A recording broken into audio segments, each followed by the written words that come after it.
안녕하세요. 사회를 맡게 된 이주리입니다. 예, 그럼 반노 자장님 부탁드리겠습니다.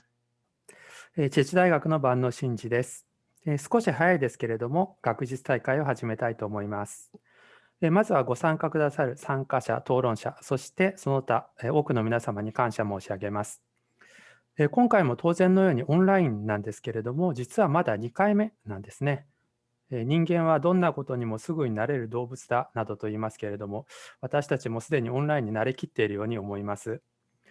本日のプログラムは通常の発表に続きまして、ポストコロナの通翻訳という対談、そして次世代セッションと、こうした状況の中で大変多くの試みが準備されております。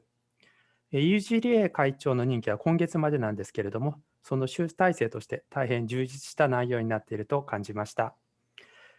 UGDA 会長のご尽力に感謝申し上げますとともに、皆様にとりましても、実りある学術大会になることを願っております。それではご司会の方よろしくお願いいたします。 네, 자장님 감사합니다. 멀리서 또 제주도에서, 부산에서, 여러 지역에서, 그리고 바다 건너 일본에서도 이렇게 접속을 해주셔서 감사합니다. 저희 그 채팅창을 보시면 발표 내용이 추가된 자체 프로시딩을 올려놨거든요. 다운로드 받으셔서 참고하시면서 발표 들으시면 되겠습니다. 예, 그러면은早速 첫 번째 발표 시작하겠습니다. 박미정 교수님 계시죠? 네, 그러면 한국 외대의 박미정 교수님의 발표를 듣도록 하겠습니다. 제목은 한일 갈등 서사와 뉴스 번역입니다. 잘 부탁드립니다. 발표할 내용이 공공서사 뉴스 번역이라는 주제로 말씀을 드릴 텐데 상당히 조금 양이 많고 이론적인 부분들도 건드려야 될 부분이 굉장히 많아요. 그래서 내용을 여러분께 지금 전부 다 말씀드리기에는 시간이 15분밖에 되지 않아서 제일 걱정인 거는 어떻게 하면 15분 내에 뭐 내용도 전달을 드리면서 이 시간 안에 전부 다 이걸 함축적으로 전달하느냐에 가 관건이 될 것 같은데 조금 그래서 많이 걱정이 되고 있습니다. 많이 생략하면서 가게 될 것 같습니다. 일단 제가 그 라벨링 프레이밍이라는 그 모나 베이커의 서사 그 장치 중에 하나이거든요. 그 부분을 가지고 분석을 했는데 좀 상세히 설명을 드리도록 하겠습니다. 먼저 연구 배경과 필요성에 대해서 말씀을 드리자면 간단하게 말씀드리자면 예컨대 위안부가 있고 징용 노동자 문제가 한일 간의 큰 갈등 이슈로 부상을 하고 있어 왔죠, 그동안. 그런데 한국의 경우에는 대부분의 언론에서 피해자라는 단어를 추가를 해서 보도를 합니다. 일본의 경우에는 거의 피해자라는 단어를 쓰지 않거든요. 의도적으로 사용하지 않습니다. 여러분도 알다시피 무도 이안후라는 단어를 씁니다. 이 무도라는 개념 자체가 이전이라는 경험이 있기 때문에 이것은 과거의 역사로 끝났다라는 그 의미, 함축적인 의미를 갖고 있습니다. 그래서 한국의 경우에는 피해자 대 가해자의 프레임이 으로 보도를 하고 있다라고 한다면 일본의 경우에는 이미 청산이 끝난 과거 문제, 진행형이 아니라는 것을 알 수가 있거든요. 그래서 이러한 어떤 궁금증에서 연구를 시작하게 됐고요. 이것이 어떤 그 공적인 국가 서사이기 때문에 국가적으로 헤게모니를 지기 위해서 서사 헤게모니를 지기 위해서 혹시 어떠한 그 담론적인 장치를 사용하지 않을까라는 생각을 갖게 돼서 연구를 시작하게 됐고요. 그래서 제가 전제로 하고 있는 먼저 그 연구의 기본적인 전제가 되는 것은 그러니까 굉장히 이렇게 갈등 관계에 있고 그 평행 관계에 있는 기란 관계에 있는 갈등 서사의 경우에는 국가 차원에서 어떤 공적인 기관, 뭐 외교부라든지 아니면 일본의 경우에 외무성이 될 수도 있고요. 경제산업 성도 될 수가 있습니다. 그 강제징용의 경우에는요. 그리고 뭐 제트로라든지 한국의 경우에는 정의기억연대라든지 뭐 이런 여가부 등의 서사 공간을 거쳐서 공공서사로서 국가 차원에서 권위를 획득하려고 노력하지 않을까라는 생각을 했고요. 그것이 언론 매체가 어떤 담론적인 객관적인 진실만을 보도하는 것이 아니기 때문에 국가 차원의 서사의 경우에는 담론 실천에 적극적으로 가담할 거라고 생각을 했고 이것이 그 더욱더 뭐 이 서사를 유통시키고 순환시키면서 공공서사가 더욱더 그 지위를 공고히 할 것이다라는 과정에서 출발을 해보았습니다. 그래서 연구 목적은 1차와 2차로 나눠서 분석을 할 텐데 우선 그 한일 갈등 뉴스 자체의 라벨링 프레이밍을 분석을 할 것입니다. 그래서 이것을 통해서 공공서사와 저널리즘 규범 사이의 상호작용을 알아보도록 하고요. 두 번째 2차 분석은 한일 번역을 분석을 해서 한국에서 사실상 크게 작용하고 있는 거대 담론, 반일민족주의 담론이 어떻게 작용하는지도 좀 보고자 했고요. 그리고 그것이 ST 공공서사와 TT 공공서사 사이에 이렇게 통합 불가능성이라고 하는데 교섭될 수 없는 이러한 통합 불가능성을 어떻게 중개하는지 알아보고자 했습니다. 그래서 제가 그 연구 질문, 이런 연구 목적을 달성하기 위해서 연구 질문을 3가지로 설계를 해보았습니다. 우선 첫 번째는요, 과연 그렇다면 이런 갈등 서사를 한국과 일본 정부가 각각 자국의 지배적인 공공기관, 아까 말씀드렸던 어떤 공적 기관이죠. 그 공적 기관에서 라벨링 프레이밍, 서사를 공고하기 위해서 라벨링 프레이밍을 혹시 활용하고 있지 않을까라는 것이었고요. 이렇게 사용하고 있다면 두 번째는 그러면 미디어 부분으로 가서 뉴스도 하나의 해석 공동체라고 할 수 있는데 뉴스가 여기에 적극적으로 가담을 하고 있는지 공공서사를 공고히 하는데 그리고 또 이러한 보도 관행의 어떤 저널리즘 관행이 텍스트 규범으로 작용하는지를 알아보도록 하겠습니다. 그리고 세 번째는 마지막으로 이러한 전체적인 어떤 생태계, 그 공공서사의 생태계가 과연 한일 뉴스 번역에 있어서는 어떻게 작용하는지 보기로 하겠습니다. 그래서 ST의 공공서사가 있고 TT의 공공서사가 굉장히 간극이 크고 아까 말씀드렸던 것처럼 통역 불가능성이라고 할 수 있는데 이것을 번역가는 특히 뉴스 매체에서의 번역가가 어떻게 중개하고 타협하는지 알아보도록 하겠습니다. 이론적인 분석들은 크게 아까 말씀드렸던 것처럼 모나 베이커의 서사 이론을 전체적으로 바탕을 하고 있습니다. 완전히 같은 것은 아니지만 기본적으로 서사 이론의 경우에 모나 베이커가 채택한 서사 이론은요. 커뮤니케이션적이고 사회학적인 서사 이론입니다. 아주 큰 틀에서 봤을 때는 후기 구조주의의 틀에서 볼 수 있기 때문에 기호학이라든지 담론과 상당히 일맥상통하는 부분들이 많이 있습니다. 그리고 제가 이렇게 서사를 갈등 이슈에 사용한 이유는요. 서사 자체가 갈등을 생성하고 유지하고 중재하고 표현하는 데 중요한 수단을 구성하기 때문입니다. 그리고 라벨링 프레임의 경우에는 이것이 굉장히 이름과 제목 자체가 강력한 프레이밍 수단이 될 수가 있습니다. 아시다시피 위안부 피해자 로 하거나 아니면 또 위안부로 했을 때 프레이밍이 얼마나 다른지 이데올로기가 얼마나 다르게 전제되어 있는지 여러분도 아실 수 있을 텐데 따라서 이렇게 라벨링이 굉장히 가시적으로 분석하기 좋은 인덱스가 되게 담화 표지가 될 수 있기 때문에 라벨링 프레임으로 분석을 하게 되었습니다. 서사의 개념을 전부 다 자세히 말씀드리기에는 너무 시간이 많이 걸리기 때문에 간단하게 말씀을 드리자면 기본적으로 우리가 상식으로 생각하는 것들, 지식이라고 생각하는 것들, 객관적인 어떤 진리라고 생각하는 것들 그런 것들이 사실은 어떤 백지 상태에서 우리가 알고 있는 것이 아니라 우리가 어떤 서사적인 프리즘을 통해서 또는 필터링 되면서 세상을 그렇게 구성을 해나가고 사회 정체성을 공유된 서사를 통해서 우리가 하나의 사회적인 정체성, 해석 공동체로서 살아가는 것이거든요. 그래서 보통 이제 기본적으로 존재론적인 서사라고 해서 제 개인적인 어떤 구성체의 개인적인 서사 위에 공공의 서사가 있다라고 보시면 될 것 같고요. 사실은 공공의 서사의 개념이 조금 느슨한 개념이긴 한데 저는 이 국가 서사 자체가 워낙 크기 때문에 슈퍼 서사라든지 어떤 메타 서사의 개념으로 공공 서사를 재정의하고 연구 분석을 하도록 하겠습니다. 근데 베이커가 굉장히 강조한 부분이 뭐냐면 공공서사의 경우에는 지금 보셨던 이 정상화, 노멀리제이션이라는 개념이 굉장히 중요한 개념입니다.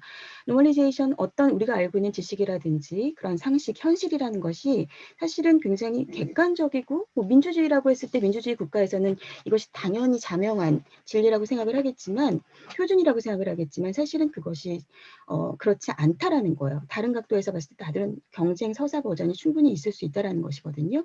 그래서 서사의 어떤 큰 궁극적인 목표는 아까 말씀드렸다시피 이런 탈자연화를 추구하는 것입니다.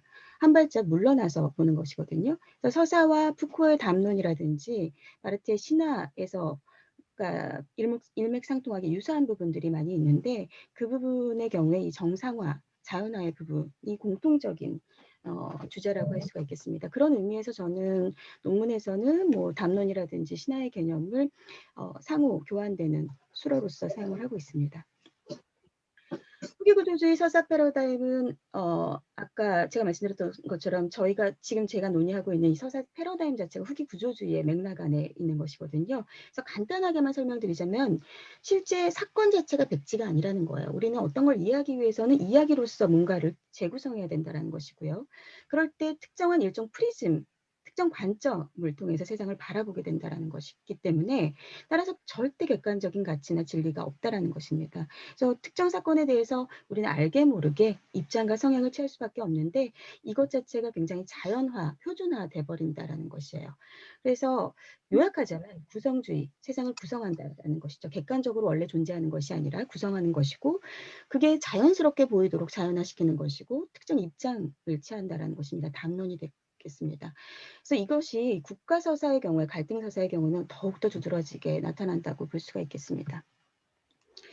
한인 갈등 서사는 기본적으로 피해자 프레임이 동원이 되고 있습니다. 양쪽 다 피해자 프레임이 동원이 되는데 말하자면 그런데 피해자 프레임의 주체와 내용 자체는 다릅니다. 한국의 경우에는 피해자와 가해자의 프레임으로 한국이 피해자이고 일본이 가해자라는 인식을 갖고 있는데 반해서 일본 국민들은 NHK 조사에서도 나왔는데요. 대부분 원폭 피해자 의식, 태평양 전쟁의 원폭 피해자 의식이 강하기 때문에 어떤 가해자로서의 의식은 점차 사라지고 있다라고 합니다. 이런 부분들이 상당히 갈등서사, 한일 양국 갈등서사의 통합 불가능성, 간극을 더욱더 확대시키는 원인이 된다고 할 수 있겠습니다.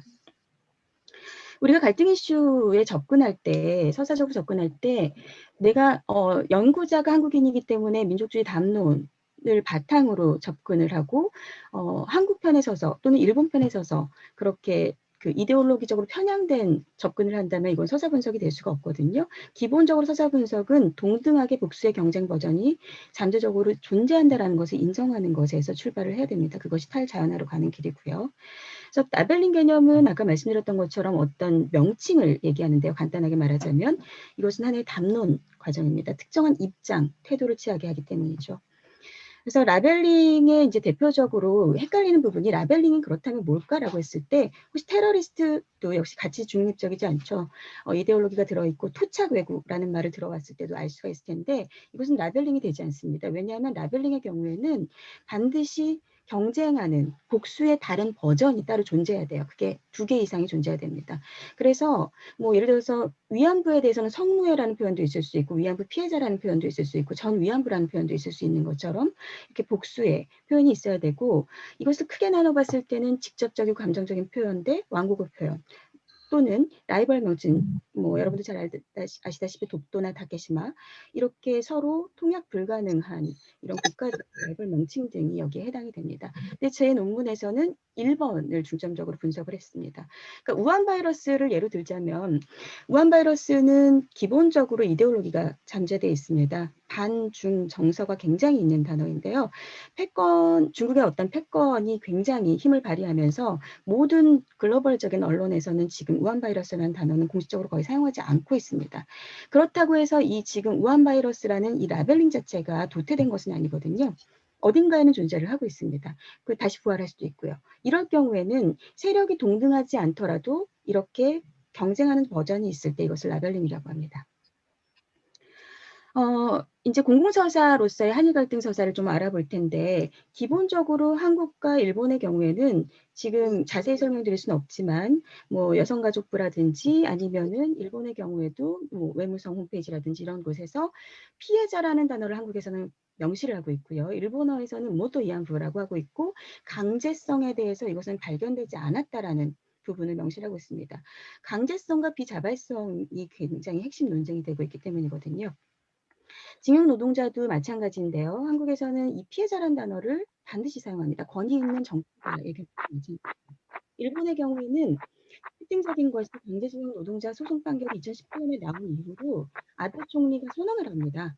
앞으로 이 중용이라는 단어 자체에 강제라는 단어가 들어있기, 임의가 포함되기 때문에 반드시 구조선반도 출신 노동자라고 하도록 그래서 공공 홈페이지라든지 제트로라든지 아니면 경제산업성 모두 이렇게 구조선 반도 출신 노동자로 표기를 하고 있습니다. 이제 그렇다면 이게 지금 그럼 이렇게 바뀐 이 공공서사에 대해서 일본 언론이 어떻게 표기를 하고 있는지 좀 궁금해지실 것 같습니다. 제가 인제 그 라벨링 검색은요. 전체적으로 한국과 일본이 얼마나 많이 사용하고 있는지 감각적으로 직관적으로는 알고 있지만 객관적으로 정량적으로 알 수가 없기 때문에 각 그 검색창에 들어가서 라벨링이 되어 있지 않은 단어를 기준으로 해서 라벨링 시킨 단어들을 같이 포함해서 100분위로 환산을 해 보았습니다. 구성은요. 연합뉴스와 중앙, 동아, 한겨레로 구성을 했고요. 일본도 비슷하게 진보 언론과 보수 언론을 적절하게 섞었습니다. 통신사도 섞었고요. 이게 어떤 언론사의 특징에 따라서 바뀔 수도 있다고 생각을 했기 때문인데요. 그런데 그 결과 한국 같은 경우에 조선일보를 제외한 이유는 조선일보의 한일 번역은 연합뉴스의 번역 그대로 가져오기 때문에 조선일보는 제외를 했습니다. 보시는 바와 같이 이 연합뉴스의 경우에는요. 1년 단위밖에 검색이 되지 않기 때문에 조금 비율이 적은 것을 알 수가 있기는 한데 전체적으로 공공서사를 반영을 하고 있다는 것을 알 수가 있고요. 일본 같은 경우도 피해자라는 단어가 들어있는 용어가 라벨링이 거의 없다라는 것을 확인하실 수 있을 것 같습니다.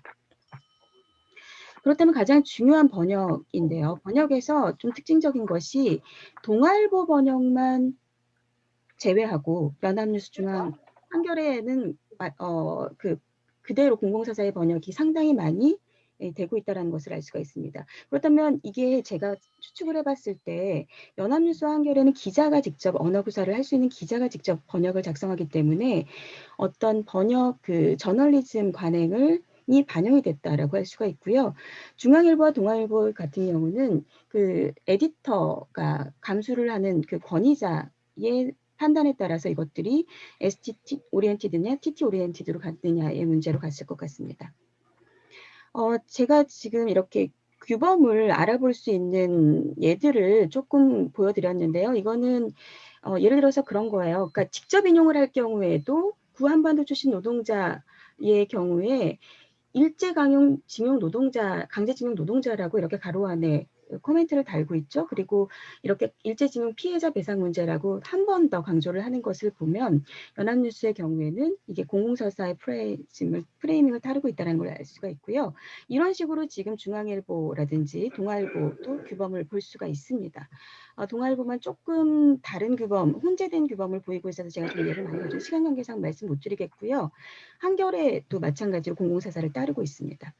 번역의 경우에도 나중에 토론 때 시간이 되면 좀 보여드리겠는데 이렇게 따르고 있는 것을 알 수가 있습니다.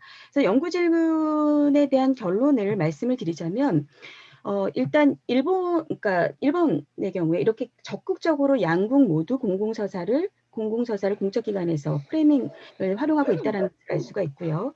두 번째로는 이것이 양국 언론 매체에 사실은 상당히 텍스트 규범으로 작용을 하고 있습니다. 라벨링 자체가요. 다만 일본의 경우에는요. 조금 한국에 비해서는 느슨하게 작용을 하고 있습니다. 한국의 어떤 만일 민족주의 담론이 훨씬 더 강하게 언론사에서 작용을 하고 있다는 걸 알 수가 있고요. 그리고 마지막으로 일본의 번역의 경우에는 동아일보만 조금 다르게 번역을 하고 있거든요. 거기에 대해서는 이렇게 이제 여러 가지 선택지, ST 오리엔티드와 TT 오리엔티드의 여러 가지 선택지를 갖고 있을 수가 있는데 이게 어느 것이 옳다, 어느 것이 답이다, 처방론적으로 그렇게 얘기할 수 있는 문제는 아닌데 동아일보의 번역의 경우에는 번역자가 상당히 이렇게 권위자의 어떤 감수자의 규범, 가이드라인을 따르고 있다는 것을 알 수가 있었습니다. 제 발표는 이것으로 마치도록 하겠습니다. 발표 감사드립니다. 그러면 토론을 서울외대의 후지모토 다쿠미 선생님께 부탁드리겠습니다. 네, 안녕하십니까. 저 빨리 하겠습니다. 질문이 있어서 답변을 듣고 싶어서요. 본 연구는 베이커의 서사 분석 개념을 한일 갈등 이슈, 특히 위안부 및 징용 노동자 이슈에 대한 뉴스 보도와 번역에 적용해 분석하고 시사점을 얻는 것을 목적으로 하는 연구입니다. 저도 많이 발표를 잘 들었고요. 많이 깨달음을 받았던 것 같습니다. 제목에 있는 갈등 서사라는 말이 있는데 여기에 나타나 있듯이 한일 간에 첨예한 갈등이 존재한다는 것 자체가 어떻게 보면 언론을 중심으로 나타나는 거대한 서사와 같다라는 생각을 먼저 했습니다. 그리고 공공서사의 문화적인 폐쇄성은 번역에 있어서 도전이 될 수 있다. 요즘은에 이런 문구가 있었는데 이 말에 동의를 합니다. 번역자의 윤리 문제로 이것을 접근할 수도 있을 것 같고요. 아니면 번역에서의 전략이나 선택과 관련된 제한으로 적용할 수도 있을 것 같습니다. 작용할 수도 있을 것 같습니다. 그래서 번역자가 공공서사 혹은 원문에 대한 충실성 혹은 TT에 대한 수용성, TL의 규범 그 사이에서 갈등할 수 있을 것 같다는 생각이 들었습니다. 아까 마지막에 동아일보의 번역자를 분석하신 그 슬라이드가 거기에 해당되는 것 같고요. 공적 기관의 라벨링은 큰 영향을 미친다라는 말에도 공감이 가는 것 같습니다. 사실 제 자신도 만약에 강의를 할 경우에 번역을 할 때 공신력에 있는 기관의 용어를 참고하라라는 말을 별 생각 없이 했었던 것 같아서 이것이 공공서사의 강화에 알게 모르게 작용하고 있지 않았을까 그런 생각을 했습니다. 그리고 공공서사에 대해서 말씀드리면 그 라벨링에서 위안부와 강제징용이라는 말이 있었는데 일본의 위안부라는 용어도 사실 많이 깊이 들여다보면 넓은 스펙트럼을 가지고 있는 것 같습니다. 예를 들어서 고노다마와 같은 이것도 하나의 공적인 기관이 가지고 있는 서사인데 여기서는 위안부의 강제성을 폭넓게 인정하고 있기 때문입니다. 그래서 어떻게 보면 이 공적 기관의 영향이 선택적으로 공공서사에 반영되고 있지 않는가 그런 생각을 했고요. 강제징용 부분에서는 아까 아베 총리의 그 발언이 있었는데 저요 말이라는 말 자체가 이미 간제성이 있기 때문에 일본에서는 간제라는 말을 굳이 사용하지 않고 한국에서는 그게 강화되는 그런 부분이 있는 것 같고 이런 언어학적인 부분에서도 분석을 할 수가 있을 것 같고요. 제가 생각했던 것은 단지 이렇게 서로 용어가 다르다라는 것 자체가 아까 말씀드린 한일 갈등 서사를 더욱더 강화시키는 측면이 있지 않을까 그런 생각을 했습니다. 질문이 두 가지가 있는데요. 하나는 아까 동아일보의 예가 있었는데 번역어를 선택할 때 공공서사를 따를 것인지 아니면 수용성이나 규범이나 혹은 충실성을 따를 것인지 이것을 어떻게 알 수 있는지 조금 더 추가 설명을 듣고 싶고요. 그리고 두 번째는 그 라벨링 프레이밍과 관련해서 이런 관련성이 깊은 라벨링이 되는 용어와 표현을 번역할 때 그 전략을 만약에 우리가 교육자의 입장에서 번역 교육에서는 어떻게 설명하고 어떤 전략을 우리가 강의에서 말을 할 수 있을지 설명을 할 수 있을지 그런 부분 교수님의 의견을 듣고 싶습니다. 이상입니다. 네, 너무 깊이 있는 굉장히 저는 요 질문을 짧게 드렸기 때문에 과연 이거를 토론자 선생님을 사실 걱정하면서 드렸습니다. 근데 제가 시간이 없다 보니까 자세하게 더 보충을 못 드리는 점 죄송한데 그럼에도 불구하고 굉장히 깊이 있게 이해를 해주시고 질문도 굉장히 깊이 있는 도움이 되는 질문을 해주신 것 같습니다. 일단 그 내용 중에서 코멘트 중에서 조금 더 언급을 하자면 사실 징용이라는 문제 자체는 한국어와 일본어 언어적인 문제라기보다는 언어적으로도 한국어에서도 징용 자체가 강제성의 의미를 띠고 있습니다. 근데 한국에서 특징은 좀 강조를 하는 조금 예를 들어서 밝히다가 아닌데도 굳이 밝히다라는 표현을 많이 쓴다라든지 약간 좀 강조를 하는 것을 좋아하는 단어, 담화 구조를 갖고, 담화 관행을 갖고 있거든요. 그래서 징용 자체가 징용이 강제 의미를 갖고 있음에도 불구하고 강제징용을 반드시 넣어요. 징용 노동자라는 말도 부족해서 강제징용을 넣고요. 그것도 부족해서 피해자라는 말까지 붙입니다. 조금 더 이것 자체가 라벨링의 의미를 갖고 있다라고 보시면 될 것 같고, 고노다마의 경우에는 강제성을 인정한다라는 내용은 들어있지만 위안부의 피해자라는 단어, 그 당시에도 한국 공공기관에서는 피해자라는 단어를 썼거든요. 근데 위안부 라벨링 자체는 위안부 문제라고 하고 있습니다. 피해자 있고요. 근데 이것은 약간 정치적인 문제일 수 있습니다. 최근 들어서 예를 들어서 문재인 대통령의 경우에 일본과의 관계를 좀 회복하기 위해서 위안부 문제라고 하지 위안부 피해자 문제라고 하지 않았습니다. 그런데 그 전에 어떤 총리들이나 어떤 조금 굉장히 민족적인 담론을 국가적으로 조금 형성해야겠다고 생각할 때는 피해자 문제라고 굳이 공공연하게 명시를 하거든요. 그래서 이것은 상당히 정치적이고 담론적인 어떤 그 실천행위다라고 볼 수가 있겠습니다. 그래서 먼저 첫 번째 질문에 대한 답변을 드리자면 제가 요거 다시 한번 정리를 해보면 일단 지금 여러 가지 선택지가 있습니다. 위안부 문제를 위안부 문제라고 그 ST의 어떤 중립적인 단어죠. 여기에는 지금 라벨링 되어 있지가 않습니다. 그런데 위안부 문제를 위안부 피해자 문제라고 번역할 수가 있어요. 이런 경우가 상당히 있습니다. 많이 발견이 됐고요. 이럴 경우에 상당히 서사적으로 담론 번역자 자체가 실천적인 개입을 하는 것입니다. 담론 실천을 하는 것이고요. 위안부 피해자 문제의 경우에 이것을 뺄 수도 있겠, 어쨌든 피해자 문제는 그대로 가고요. 밑으로 내려왔을 때 TT 오리엔티드를 봤을 때도 위안부 문제를 동아일보처럼 모두 위안부로 하는 경우도 있습니다. 이럴 경우에는 일본의 저널리즘 관행을 따른다고 볼 것 같아요. 제가 봤을 때는 일본의 어떤 공적 기관의 서사를 따른다라고 보지를 않는 이유가 지금 지문이 짧게 설명을 못 드리겠지만 조생한도 로도샤 출신, 조생한도 출신 로도샤의 경우에는 그 공공서사와 약간 일본 매체가 조금 간극이 있는 보도거든요. 라벨링이거든요. 그것을 받아들이는 매체도 있고 아니면은 코멘트를 가로로 해서 다는 경우도 있는데 아사히 신문 같은 경우는 거의 초요고라고만 해요. 그럴 경우에는 일본 동아일보의 번역가의 경우에는 상당히 저널리즘 관행을 따르고 일본 저널리즘 관행 쪽을 좀 따르고 있다라고 볼 수가 있습니다.